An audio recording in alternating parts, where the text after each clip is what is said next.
When a man bought a farm for only $1,000, he was unaware that the seller tried to cheat him.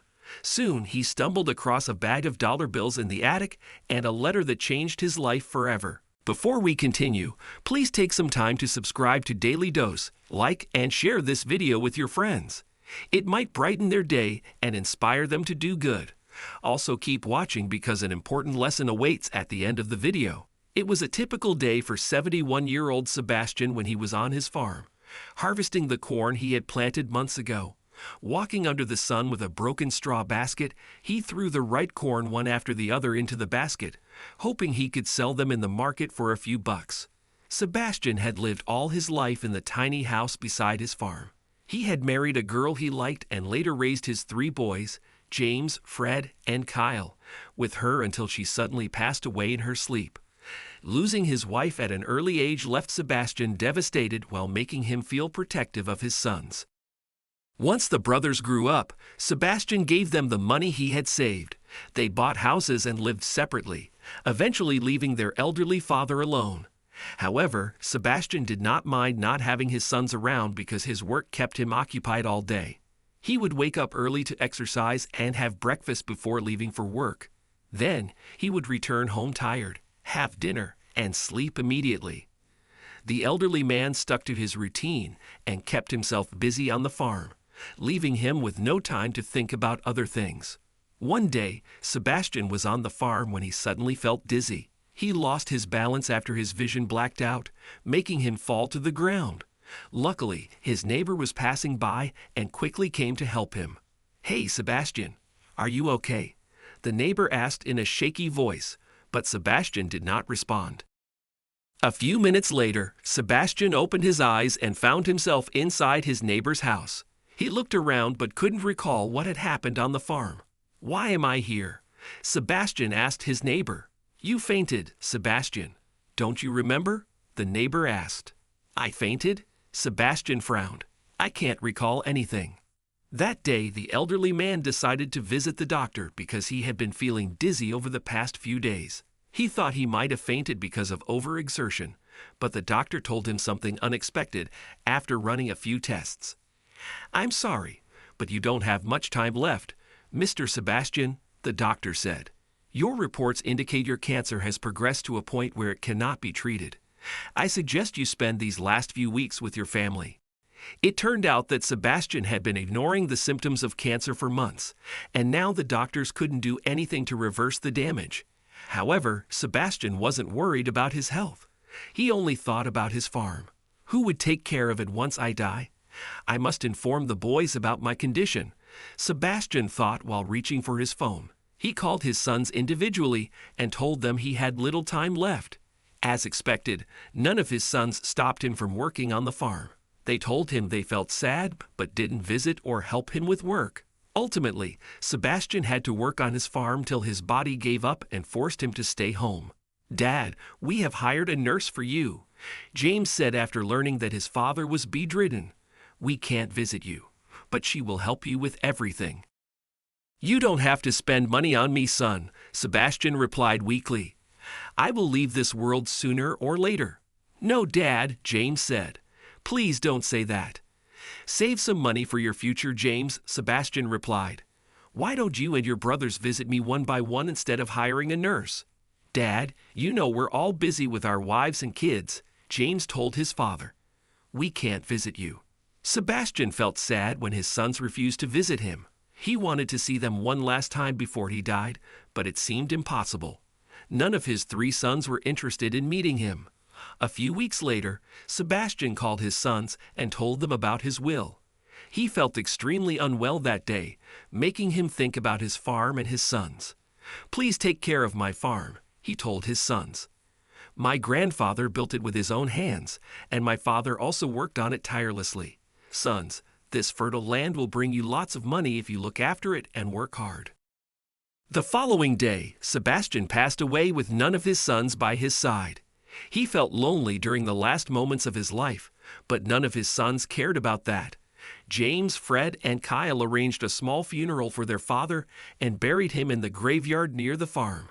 While Sebastian expected his sons would take care of his farm, The three men never returned to their father's house. They didn't care about the farm or work on it because they were too busy living their lives with their families.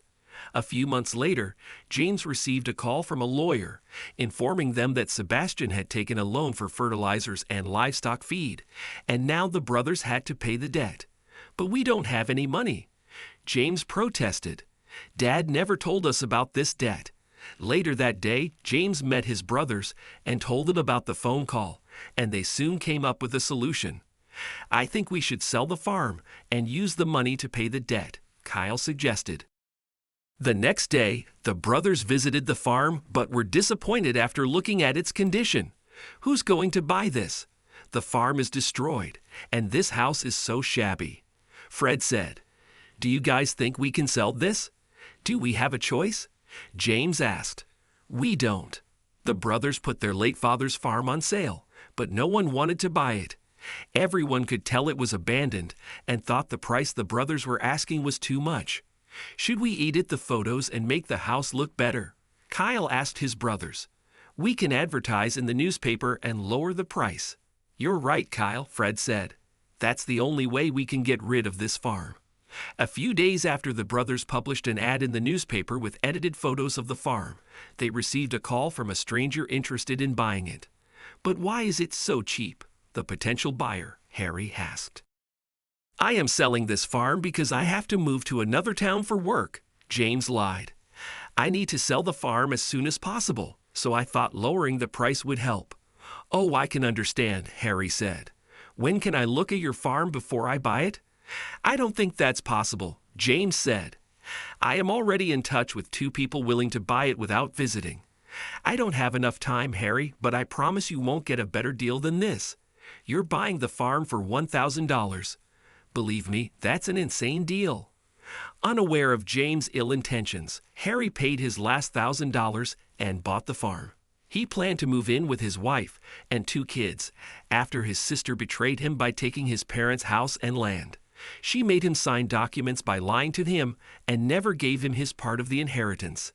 After buying the house, Harry felt happy that he had invested his money in the right place, unaware that James and his brothers were laughing at him.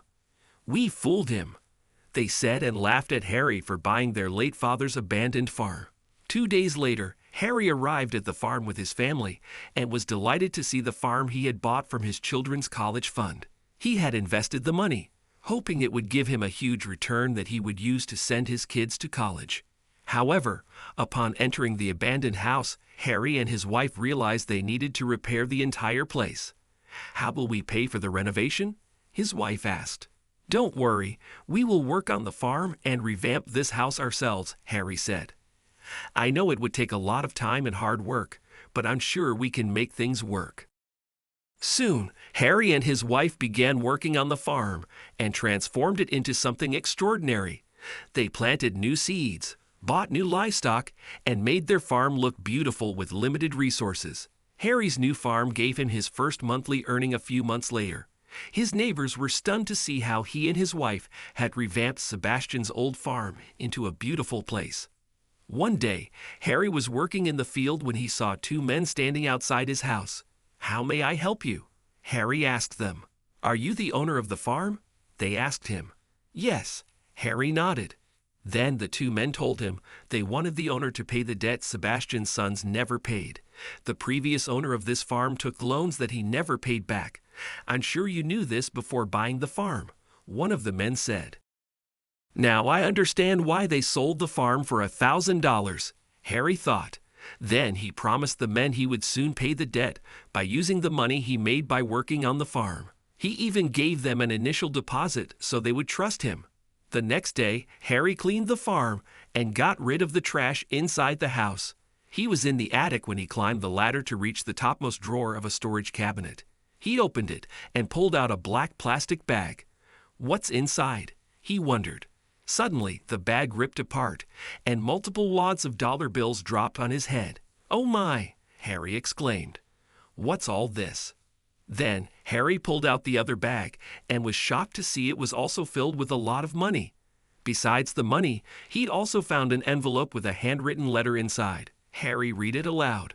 "If you are reading this letter and don't know who I am, That means my sons ignored my will. I'm Sebastian, and I asked my 3 sons to care for my farm after my death. I wanted them to look after the piece of land I had inherited from my grandfather, William. He worked hard to set up the farm so I could earn money. He taught me how to work on the farm, and I wanted my sons to learn the same. However, it seems like my sons don't want to work hard. Whoever reads this letter must have bought the farm from my sons. I don't know what they told you, but I hope you take care of my beloved land. It will require a lot of hard work and finances, so I decided to take care of the latter. I am leaving this money for you. Please invest it in my farm and make it one of the best in town. I want to see my land flourish, wherever I may be. I want people to visit it. I want my farm to attract people from the city.